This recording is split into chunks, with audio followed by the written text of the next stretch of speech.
Fala galera, aqui quem fala com vocês é o Bruno e antes do vídeo de hoje eu quero apresentar para vocês um quadro novo que nós estamos estreando aqui no canal.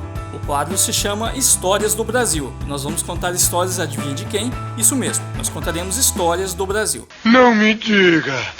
Então se você ainda não é inscrito, se inscreva no canal e toque no sininho para receber todos os vídeos. Não esqueça também de deixar o seu joinha, para dizer pra gente que você está gostando do conteúdo. E hoje, estreando o nosso quadro, nós vamos contar uma história que eu tenho certeza que você já ouviu falar, mas ainda não entendeu o que aconteceu. Então pega o seu café, o seu refrigerante ou a sua pipoca e vem comigo que hoje logo após a vinheta você vai conhecer a história do escândalo Fernando Collor de Mello. Quero café!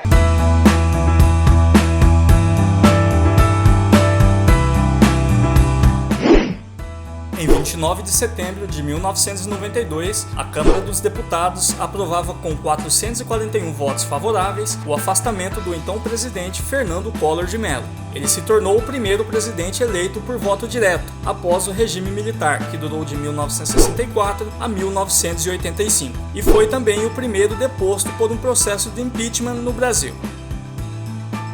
Collor foi eleito em 1990, depois de derrotar o sindicalista Luiz Inácio Lula da Silva. Aos 40 anos, o alagoano fez uma campanha moderna, prometendo acabar com marajás no serviço público, e na época teve bastante apoio de empresários. Enquanto presidente, Collor foi acusado de envolvimento em um esquema de corrupção organizado pelo seu ex-tesoureiro de campanha, Paulo César Farias, o PC Farias. Tenho certeza que você já ouviu falar desse nome.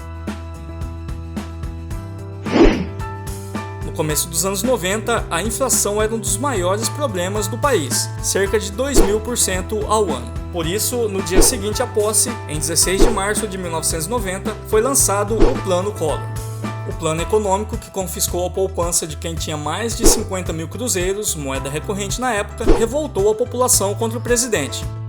A então ministra da Economia, Zélia Cardoso de Mello, anunciou que a partir daquele dia, nenhum brasileiro poderia sacar mais do que 50 mil cruzeiros da poupança ou da conta corrente pelos próximos 18 meses. Quem tinha ontem no depósito à vista 50 mil cruzados, pode ir ao banco segunda-feira e sacar, se quiser, 50 mil cruzeiros, né? Ou quem tinha isso no overnight. O que excede isso, a parte excedente a esses 50 mil, fica depositada no banco, junto ao Banco Central, sob a titularidade da pessoa física ou pessoa jurídica, em forma de cruzados novos. E será convertida em cruzeiros após 18 meses,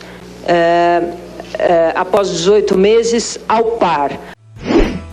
O valor era equivalente na época a 13,6 salários mínimos. O objetivo da medida, a mais drástica na história da economia do país, era reduzir a quantidade de dinheiro em circulação, diminuindo o poder de compra e assim controlando os preços. O Plano Collor não acabou com a inflação, mas preparou o caminho para o Plano Real e teve importante papel na abertura econômica do país, tornando a indústria nacional mais competitiva.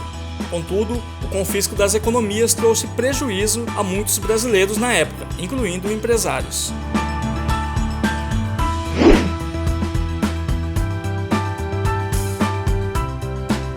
As primeiras denúncias surgiram após os 100 primeiros dias de mandato e repercutiram na imprensa, que teve um papel importante em todo o processo. A divulgação de duas entrevistas, uma na Veja e outra na Isto É, ganharam força.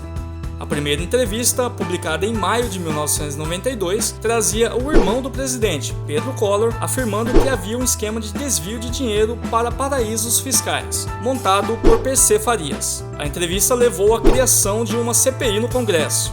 Na segunda entrevista, em junho, o motorista Francisco Heriberto França confirmou a Isto É que transportava cheques de empresas de PC Farias e pagava as despesas pessoais de Collor e sua então mulher Rosane Collor.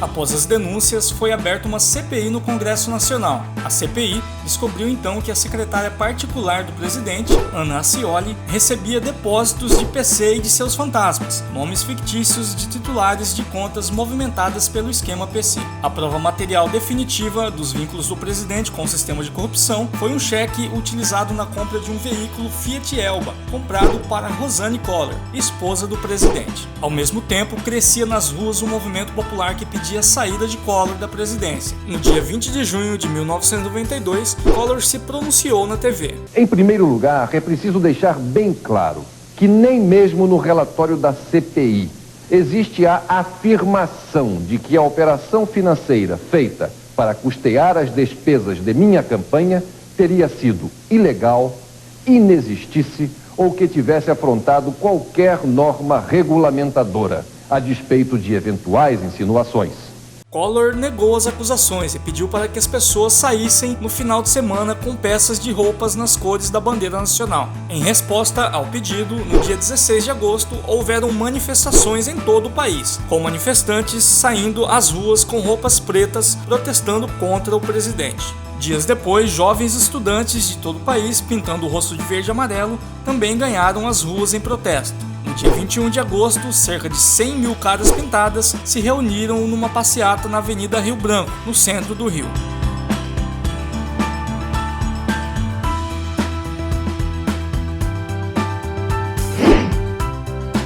O processo de impeachment foi aprovado na Câmara e encaminhado ao Senado. No dia da votação, Collor renunciou ao mandato e, mesmo assim, os senadores aprovaram o impeachment, suspendendo seus direitos políticos por 8 anos. Com a queda de Collor, o então vice-presidente Itamar Franco passa a comandar o país. Nós estamos pedindo a Deus que nos dê, nesse momento, no exercício da presidência da República, bondade, inteligência e humildade. O importante é destacar esta normalidade democrática. E nessa interioridade, repito, permita a Deus que nós possamos dar ao país um governo transparente. Um mapeamento ético foi traçado pela CPI, mas esse mapeamento ético não serve a nós outros, porque a nossa vida e a vida daqueles que estarão comigo é uma vida limpa. A nação pode estar certo que não haverá corruptos nesse governo. PC Farias foi condenado pelo crime de falsidade ideológica. Quase 3 anos depois, quando estava em liberdade condicional, ele e a namorada foram encontrados mortos em uma casa de praia em Maceió.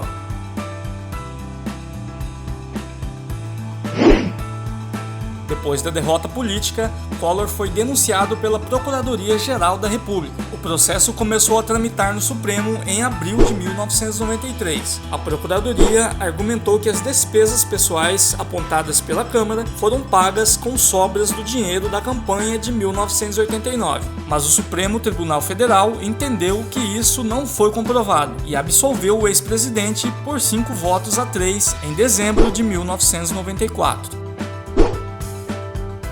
Fernando Collor voltou à política em 2002, ano em que perdeu a eleição para o governo de Alagoas. Em 2006, foi eleito senador pelo mesmo estado.